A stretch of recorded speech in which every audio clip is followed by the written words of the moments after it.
एक लड़का, किरण, एक प्राचीन लालटेन खोजता है जिसमें खोई हुई रोशनी का आखिरी अंश है। एक रहस्यमयी जुगनू के मार्गदर्शन में वह उस रोशनी को फिर से जगाने की यात्रा पर निकलता है। कभी यह दुनिया रोशनी से जगमगाती थी। सूरज की किरणें सुनहरे रंगों में बिखरती थीं और नदियां तारों की तरह चमकती थीं। लेकिन एक रात अंधकार ने सब कुछ निगल लिया। अब केवल छायाएं बची हैं और दुनिया एक नायक की प्रतीक्षा कर रही है जो इसे फिर से जगमगाएगा। किरण उजड़े हुए रास्तों पर भटक रहा था। तभी उसकी नजर एक हल्की सी रोशनी पर पड़ी। एक जुगनू जिसकी चमक धड़कते दिल जैसी थी।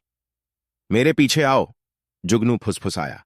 उसकी आवाज पत्तों पर चलती हवा की तरह थी।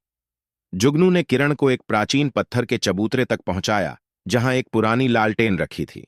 उसकी रोशनी धीमी थी, लेकिन जैसे ही किरण ने उसे छुआ, उसके अंदर गर्माहट दौड़ गई। यह खोई हुई रोशनी का आखिरी अंश है, जुगनू ने कहा।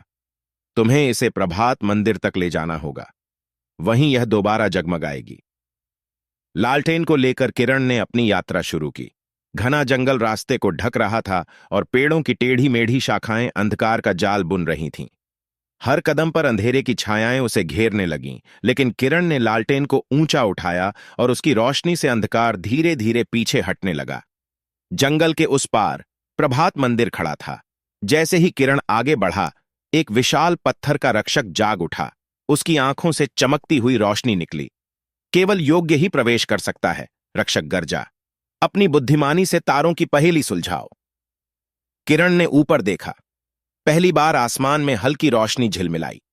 उसने सितारों को जोड़ते हुए एक प्राचीन चिन्ह बना दिया। रक्षक ने सिर झुकाया और रास्ता खोल दिया। मंदिर के भीतर किरण ने लालटेन को एक प्राचीन वेदी पर रखा। अचानक लालटेन से स्वर्णिम प्रकाश निकला और आकाश में फैल गया। चारों ओर बिखरा अंधकार पीछे हटने लगा। गांव फिर से रोशनी से नहा गए, नदियां चमकने लगीं और पेड़ फिर से हरे हो गए। दुनिया पुनः जीवंत हो उठी। जब दुनिया फिर से उजाले में नहाने लगी, जुगनू किरण के पास आया। रोशनी को हमेशा एक रक्षक की जरूरत होती है, उसने कहा। क्या तुम इसका रक्षक बनोगे? किरण मुस्कुराया। मैं बनूंगा। जैसे ही उसने कदम आगे बढ़ाया, लालटेन खुद उसके हाथों में आ गई, अब पहले से भी अधिक चमकती हुई।